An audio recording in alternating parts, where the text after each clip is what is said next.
So now we're going to talk about hypoglycemia just for a few minutes in newborns. So glucose levels should be measured if the neonate is 34 weeks gestation,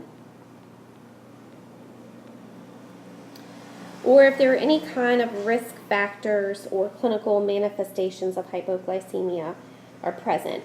So infants who would be at high risk for hypoglycemia are your SGA, or your small for gestational age, your LGA, large for gestational age, and then of course any infant that is born to a mother who is diabetic, whether she's diabetic type 1, type 2, or gestational, and they call them infants of diabetic mothers, IDM. The other category would be your late preterm.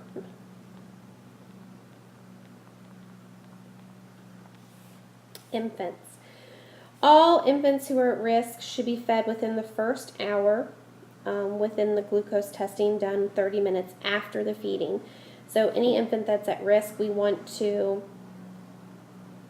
feed them within the first hour, and then we want to do a sugar after 30 minutes. Each facility will also have a protocol for who's at high risk, who should receive glucose checks, and a protocol. Then your textbook talks about for the first 24 hours after birth, we want to feed those late preterm and those small for gestational age babies. We want to feed them every 2 to 3 hours. And then we are actually going to do their glucose check prior to the feeding. Large for gestational age and those of infants of diabetic mothers, they should have their glucose screening before also, and they should have it done for at least the first 12 hours. So small for gestational age and late preterm, they should have their glucose checked for 24 hours and be fed every 2 to 3 hours. And if you are a large for gestational age or born to an infant born to a diabetic mother, they should have their glucoses checked for at least the first 12 hours. And when we talk about timing and we talk about the first 12 hours and the first 24 hours, I mean from birth. So if it was a baby who was born today, which is 9/28 at noon, then they're going to check the sugars until tomorrow, and that's how they're going to base the timing on it. For newborns, we want their glucose to be greater than 45. If they have a sugar that is less than 45, then there's further testing that needs to be done. So for newborns, 45 is the magic number, greater than. This is a picture of giving either a vitamin K or hepatitis B shot. As I said, newborns will get medications, vitamin K or hepatitis B or both, and it is given with a 25 gauge 5/8 inch needle is typically used. The newborns cannot tolerate more than 0.5 mLs per IM injection. So if you give a newborn vitamin K, you're going to give it in the right thigh, and if mom wants hepatitis B, you're going to give it in the left thigh. You're not going to give them together, and you're not going to give an injection that's more than 0.5. Newborns, we use the vastus lateralis, which you guys can see a picture of right here. Want to make sure that we are stabilizing the leg. We want to clean the site with whatever antiseptic is required from your facility. Most of the time it's alcohol. You do give the injection at a 90-degree angle in the vastus lateralis. It's injected slowly. Then after you withdraw the needle quickly and place a dry gauze over the site, apply gentle pressure to minimize the pain and bleeding.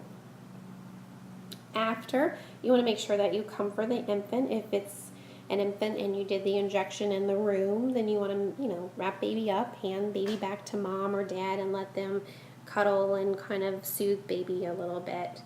Remember, we're not recapping needles. Pretty much all the needles now are safety release. Hepatitis B is recommended for all infants before hospital discharge. Mom wants a hepatitis B shot. There is a consent that has to be signed. The hepatitis B medication guide is on page 614. The other thing is something called hepatitis B immunoglobulin, or they'll call it HBIG. So if we have a mom who is positive for hepatitis B, the actual baby should receive not only the hepatitis B vaccine, but should also receive HBIG. These are given within 12 hours after birth, and like I said, we give them in different sites, so it would be right thigh and left thigh.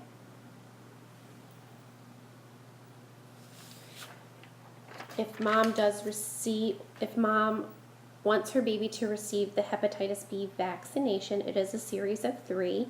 So the first injection is done at birth, and then it is done 1 to 2 months of age, and then it is done between 6 and 18 months of age to make the series of 3. So the next couple of things we're going to talk about is circumcision. It starts on page 615. Circumcision is the removal of all or part of the foreskin of the penis. This is usually during or done between the first few days of life. This is not something that has to be done. Parents can choose not to have this done. There are different religious practices that either say this is done or it's not done, or I think in some Jewish cultures there's a whole procedure that is done in regards to a circumcision. That being said, the procedure itself, if mom and dad decide that they do want to do a circumcision, the feedings are withheld 2 to 3 hours before the circumcision because we do not want to have the baby aspirate or vomit. This baby is positioned on a little board, and they actually are restrained. The penis is cleansed with soap and water or some kind of a solution such as maybe iodine. It just depends on physician and it depends on protocol. The infant is draped because babies are there, they're naked, they're exposed. We want to try to keep them warm. It's a sterile field. They use sterile equipment. Most facilities use something called either a GOMCO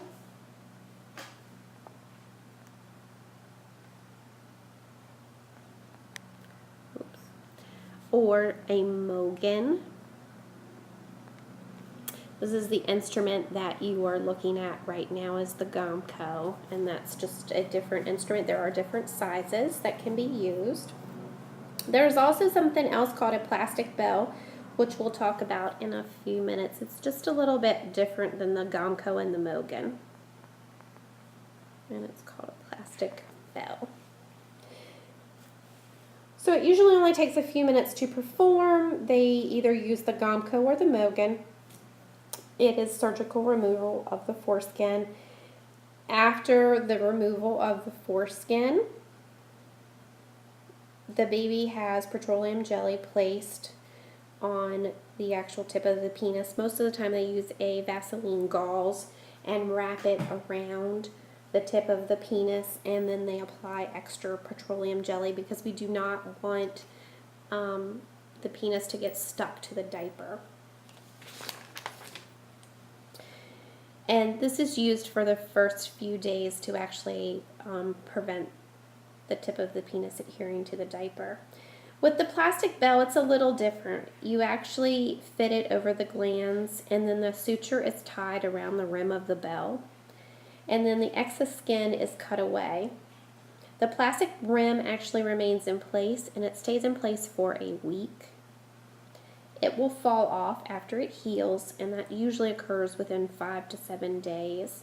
And in the case of a plastic bell, they do not use petroleum jelly. So the plastic bell is a little different. So just make sure that you do make note of that on page 616. So a circumcision is painful. There are 4 types of anesthesia that can be used. There is something called a ring block, a dorsal nerve block. They can use a topical anesthetic, and this is called EMLA, which stands for Euteric Mixture of Local Anesthetic, and it's a cream. And they can use oral sucrose, which is just pure sugar water. I can tell you that for the most part, whoever does the procedure, it may be the OB, it may be the pediatrician, it just will vary depending on where you go. It will also depend on what their preference is on what type of anesthesia they use, just as their preference on which tool they use in order to perform the circumcision. Most places will use the EMLA cream. It's applied to the penis 1 hour before the circumcision. You can either cover it with a transparent occlusive dressing or something called a finger cot, which is essentially it looks like a pair of rubber gloves and you cut one of the fingers off, essentially. The infants are fussy, typically for several hours. It does disturb their sleep-wake cycles. It also disrupts their feeding behaviors. So you need to know this because you need to educate the mom that it is common for the baby to be a little fussy. It's common for their sleep-wake pattern to be a little off. It's going to be common for them not to maybe nurse or eat very well. Some infants will go into a deep sleep and they sleep until you wake them up for their feedings. It just will vary newborn to newborn. These newborns can be given Tylenol. It may be given after the procedure, and then it can be repeated every 4 hours. Maximum of 5 doses in a 24-hour period. And the Tylenol is based on their weight, so it's a max dose of 75 milligrams per kilogram per day.